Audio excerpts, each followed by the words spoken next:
नमोऽस्तुते विद्या प्रदायिनि सरस्वती नौमि नित्यम्। सुप्रभात। आप सभी का एक बार फिर से स्वागत है हिंदी की इस कक्षा में। आज हम कक्षा 7वीं में हिंदी साहित्य के प्रथम पाठ आत्मत्राण नामक कविता का अध्ययन करेंगे। प्रस्तुत कविता के रचनाकार हैं रविंद्र ठाकुर। इन्होंने प्रायः इस कविता को बांग्ला भाषा में लिखा था। इस कविता के अनुवाद को आचार्य हजारी प्रसाद द्विवेदी जी ने किया। तो यहाँ पर सर्वप्रथम रविंद्र ठाकुर जी के जीवन परिचय को हम जानते हैं। रविंद्र ठाकुर जी का जन्म 6 मई 1861 को कोलकाता में हुआ था। इनकी शिक्षा जो थी ये किसी विद्यालयी शिक्षा से शिक्षित न होकर के घर में ही इन्होंने शिक्षा प्रदान की। सभी प्रकार की शिक्षा इन्होंने घर में ही प्राप्त किया। बैरिस्ट्री की शिक्षा प्राप्त करने हेतु इन्होंने विदेश यात्रा भी की।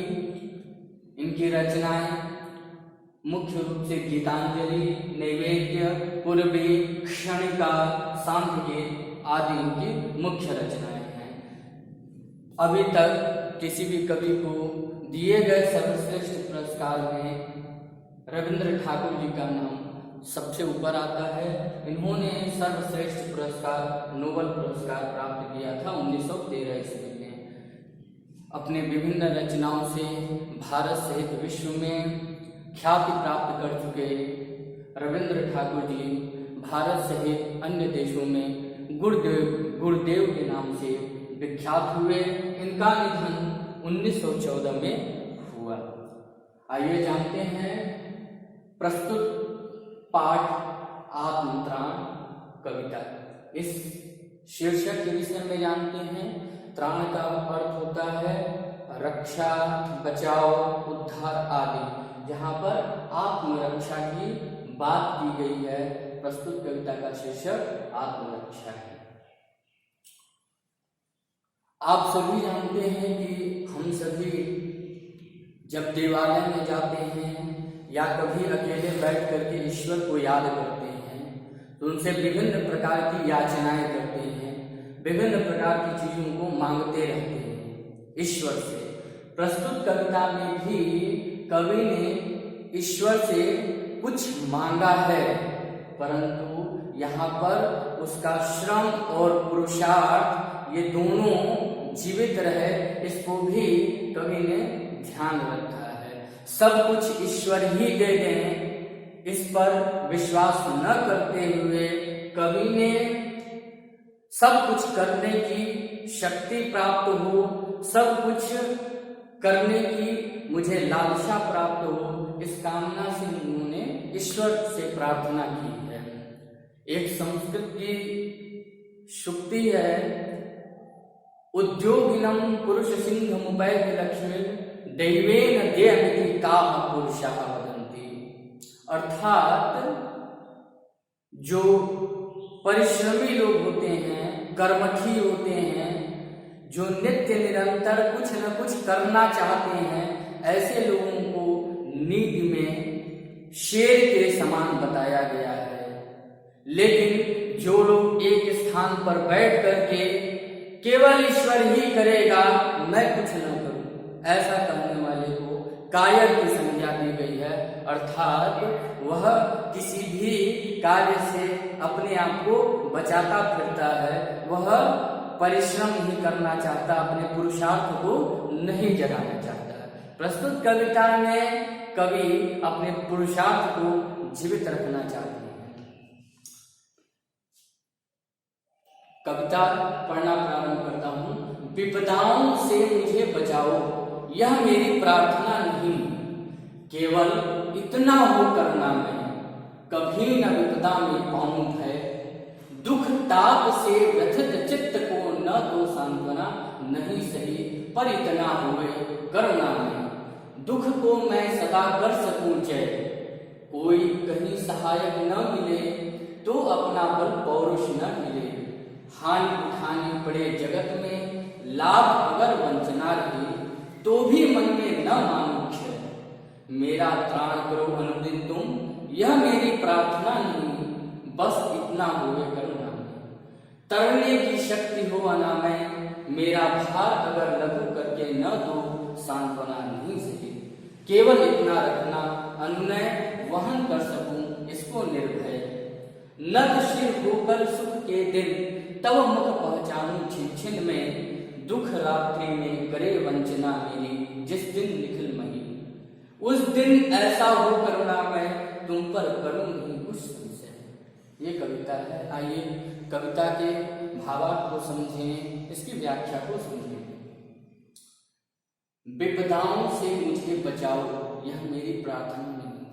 प्रथम पंक्ति में कवि कहता है कि ये जो कठिनाइयां आती हमारे जीवन में, इससे आप मुझको बचा लीजिए, ये मैं आपसे प्रार्थना नहीं करता। अर्थात मैं अपने पुरुषार्थ को निखारना चाहता हूं, मैं परिश्रम करना चाहता हूं, मैं सभी प्रकार के कार्य करना चाहता हूं, मैं शिक्षा लेना और देना चाहता हूं, मैं समाज के कल्याण हेतु कार्य करना चाहता हूं, मैं जगत के उत्थान के लिए कार्य करना चाहता हूं। उन सभी कार्यों में विपदाएं आती ही रहेंगी। उन विपदाओं से मुझे बचाओ, उन परेशानियों से आप मुझे बचा लें, ऐसी मैं आपसे प्रार्थना नहीं करता। केवल इतना हो करुणा में, कभी न विपदा में पाऊं भय। बल्कि वह कठिनाइयां आती हैं, परेशानियां आती हैं तो आती रहें, इससे मुझे कोई समस्या नहीं, परंतु उस विपदा को सहने की क्षमता हो, उन विपदा से उबरने की शक्ति मुझ में हो, ये मैं आपसे प्रार्थना करता हूं कि वो क्षमता मुझे प्रदान करे। दुख ताप से व्यथित चित्त को न दो सांत्वना नहीं सही, पर इतना हुए करुणा में, दुख को मैं सदा कर सकूं जय। अर्थात जब हम अत्यंत दुखों से दुखित हो जाते हैं तो हमें सांत्वना मिले, ऐसे हम सभी से अपेक्षा करते हैं, उम्मीद रखते हैं कि कोई तो हो जो मेरे इस दुख की घड़ी में साथ आकर के खड़ा हो और मुझे वह सांत्वना प्रदान करे। तो यहाँ पर कभी ईश्वर से सांत्वना की अपेक्षा नहीं करते। ऐसा नहीं कहते कि भगवान आप मुझे सांत्वना दीजिए जब मेरा मन दुखों से व्यथित हो गया हो, ऐसा मैं नहीं चाहता। केवल इतना हो करुणा मैं कि उस दुख को मैं सदा कर सकूं जय। जिस दुख में मैं डूबा हुआ हूं, मैं उस दुख से उबर पाऊं। कोई कहीं सहायक न मिले तो अपना बल पौरुष न हिले। मैं कहीं किसी क्षेत्र में रहूं, वहां पर मेरी सहायता करने के लिए कोई न मिले, कोई बात नहीं, तो अपना बल पौरुष न हिले। ऐसी स्थिति में यदि मेरी कोई सहायता न कर रहा हो तो मैं सभी कार्यों से विमुख हो जाऊं, अपने आप को टूटा हुआ महसूस करूं। ऐसा न हो करके अपने बल से, अपनी शक्ति से, अपने पौरुष से मैं कभी डगमगाऊं नहीं, बल्कि सहायता न मिलने पर भी मैं अपने कार्यों को, मैं अपने कामों को आसानी से, सहजता से कर सकूं। हानि उठानी पड़े जगत में, लाभ अगर वंचना रही, तो भी मन में न मानूं क्षय। इस संसार में मुझे हानि मिलती रहे, लाभ मिलती रहे, या मैं लाभ से वंचित रह जाऊं, या लोग मुझको धोखा देते रहें, तो भी मन में न मानूं क्षय, तो भी मेरा मन व्यथित न हो, दुखित न हो, मन में उसका कोई संताप न हो। मेरा त्राण करो अनुदिन तुम, यह मेरी प्रार्थना नहीं। मैं नहीं कहता कि आप मेरी हमेशा रक्षा कीजिए, आप हमेशा मुझे बचाइए या मेरा उद्धार कीजिए, ऐसा मैं आपसे प्रार्थना नहीं करता। बस इतना होवे करुणा में, तरने की शक्ति हो अनामय। मुझे अपनी ही रक्षा करने के लिए मेरा शरीर स्वस्थ हो, मैं रोगों से मुक्त रहूं और तरने की, उन सभी चीजों से पार होने की मुझे अपार शक्ति हो। मेरा भार अगर लघु करके न दो सांत्वना नहीं सही। अर्थात हम प्राणी जन्म से लेकर के मृत्यु पर्यंत विभिन्न प्रकार के भार से दबे हुए होते हैं। जब हमारे ऊपर अत्यंत भार होता है, बोझ होता है, तो हम ईश्वर से प्रार्थना करते हैं कि हे भगवान, ये मेरे भार को आप कम करिए, मेरे दुख को कम करिए। विभिन्न प्रकार के भार हमारे ऊपर हैं, मैं बड़ा ही परेशान हूँ, मेरे दुख को आप कम कीजिए, खत्म कीजिए। इस प्रकार की हम प्रार्थना करते हैं। लेकिन इसके विपरीत कवि कहते हैं कि मेरा भार अगर लघु करके न दो, अर्थात ये जो मेरा बड़ा भार है इसको छोटा करके न दो, कोई सांत्वना न दो, नहीं सही, कोई बात नहीं, केवल इतना रखना अनुनय वहन कर सकूं इसको निर्भय। नहीं दीजिए, कोई बात नहीं, केवल इतना आप अपनी कृपा मुझ पर बनाए रखिएगा कि मैं इन सभी भार का वहन कर सकूं, इन सभी भार को उठा सकूं, इसमें मुझे किसी भी प्रकार का डर न हो, अर्थात मैं निर्भय रहूं। नत शिर होकर सुख के दिन तव मुख पहचानूं छिन छिन में, दुख रात्रि में करे वंचना मेरी जिस दिन निखिल मही। यह संसार दुख रूपी रात्रि में मुझे धोखा देते रहे, हमारे मित्र, हमारे सगे संबंधी, ये सभी मुझे धोखा देते रहे, तो भी मैं आपको भूलूं नहीं।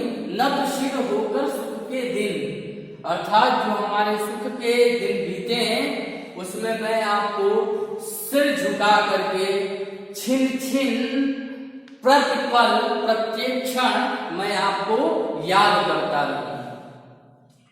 उस दिन ऐसा हो करना मैं तुम पर करूं नहीं कुछ संशय, दुख रात्रि में करे वंचना मेरी जिस दिन निखिल मही।